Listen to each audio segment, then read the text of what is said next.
So if you don't have a degree and you're looking for a remote job from Kenya, stop searching for remote jobs no degree.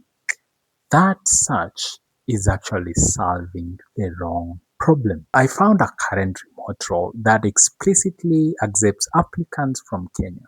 It pays between $800 and $1,100 a month, and the listing does not ask for any degree, but it does ask for at least 3 years experience of executive and virtual experience. That is the part most work from home videos skip. You see, the degree can disappear from the job description and you can still be unqualified. So in this video, I'll show you the route I would use from Kenya, which jobs to target, how to prove you can do the work, where to search, and how to avoid wasting applications on remote jobs that cannot hire you.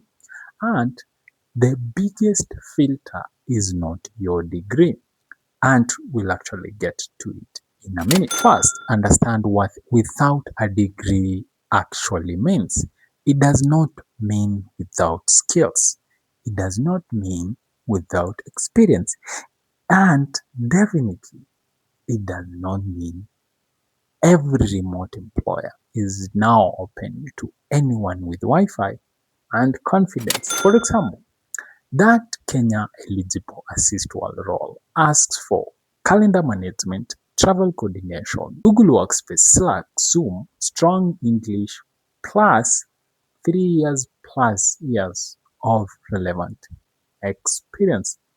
Now, compare that with the current MoneyPoint data analyst role listed as remote in Kenya. That one, though, requires a bachelor's degree plus strong SQL and relevant experience. So there is no universal rule here. You see, some remote jobs require the degree, some still don't require it. There is another reason I wouldn't build the whole strategy around the words degree not required. A 2024 Harvard Business School and Burning Glass Institute study looked at large US employers that had removed degree requirements. The researchers found the change in job description often produced very little change in who was actually hired.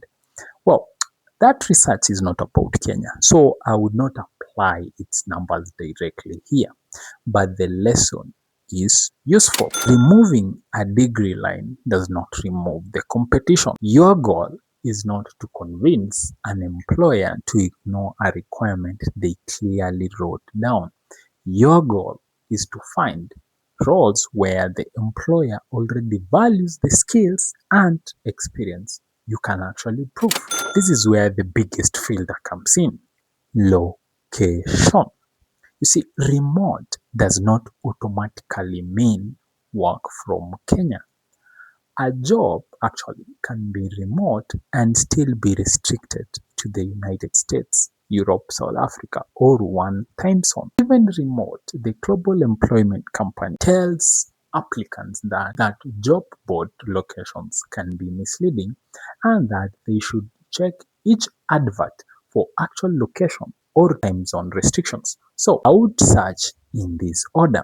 First, Kenya, then Africa, then EMEA, then worldwide or global. And I would verify the location again on the company's own careers page before spending 30 minutes tailoring an application. So for places to search, start with remote.com's job board, then go to Writers Mondays remote category, and then LinkedIn and career pages of remote first companies. So remote currently operates a dedicated remote job marketplace, while Brighter Monday maintains a Kenyan remote work category. But don't search 10 different job titles. Pick one lane. You see, if your strength is in communication, look at customer support or sales development. If you are highly organized, look at executive assistant, operations coordinator, or scheduling roles.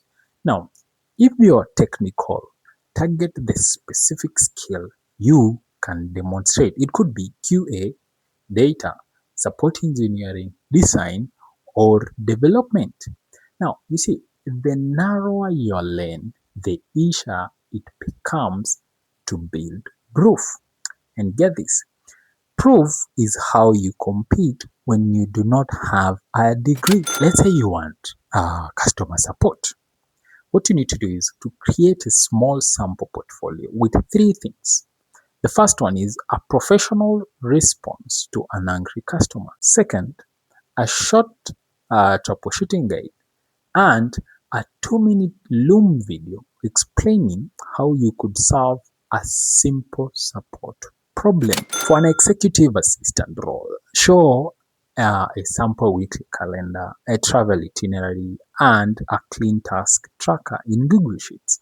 For sales development, build a list of 20 realistic prospects and write 3 short outreach emails. Get this, none of that magically replaces real work experience, but it gives an employer something more useful than a CV that simply says hardworking, team player, or quick learner. If the job you want keep asking for 2 or 3 years of experience and you have 0, don't lie. What you need to do is to build the missing evidence first. That might mean an internship, volunteering for an organization, helping a local business, taking a short contract, or doing project work specifically to create references and measurable results. And yes, some of those are not remote employment. They are a bridge towards becoming qualified for remote employment. And the distinction matters. And get this, yes, that can feel slower than sending 100 easy apply applications, but it is also more honest. Now, fix the CV. Put the target role at the top, then lead with evidence, not seeking an opportunity to grow my career. What is that? You need to try customer support specialist with experience handling email, chat, and CRM workflows. Then use bullets that show results you can defend. Something like how many customers did you support? What tool did you use? What improved? What did you build? And if you have no metric, don't invent one. Your CV should make it easy for somebody to answer one question. Can this person do the work? Then apply with a smaller number of high-fit applications. My rule would be this. If the job is not open to Kenya, skip it. If you miss a hard requirement, skip it. If you meet most of the important requirements, tailor the CV and apply. Now, after applying, find the recruiter or hiring manager on LinkedIn and send them a very short message. Something like, I applied for the support role. I'm based in Kenya and I matched the listed time zone, and I included a short support sample showing how I handle customer issues. Now, that gives them a reason to open your application. The Kenya reality check. You see, international employment from Kenya is possible. For example, Remote says its employer of record service allows companies to legally employ workers in Kenya without creating their own local entity. Deal also offers an employee hiring service for Kenya. That's beautiful. But that does not mean every remote company will use one. Some roles will hire you as an employee. Others may offer you an independent contractor agreement. So those are not the same thing. And even that access to a listing we looked at earlier does not clearly establish the employment classification on public job page. So ask, before accepting, confirm the following: the contract type, the currency, the payment method, the working hours, who handles taxes, and whether the advertised amount is gross or your expected take-home pay. Do not discover all of that after you have already resigned from another job. So, can you get a remote job in Kenya without a degree? Yes, but no degree is not the strategy. The strategy is to target roles that are actually open to Kenya. Choose one job family, build proof around this exact skills employers request, and apply only where the requirements genuinely matches you. And that is why the filter I would check before almost anything else is location eligibility, because the perfect remote job means nothing if remote actually means Texas. If I was starting with no degree and limited experience, my first move would not be to apply everywhere. I would choose one role today, then open 20 current job descriptions, then write down 5 skills that repeat.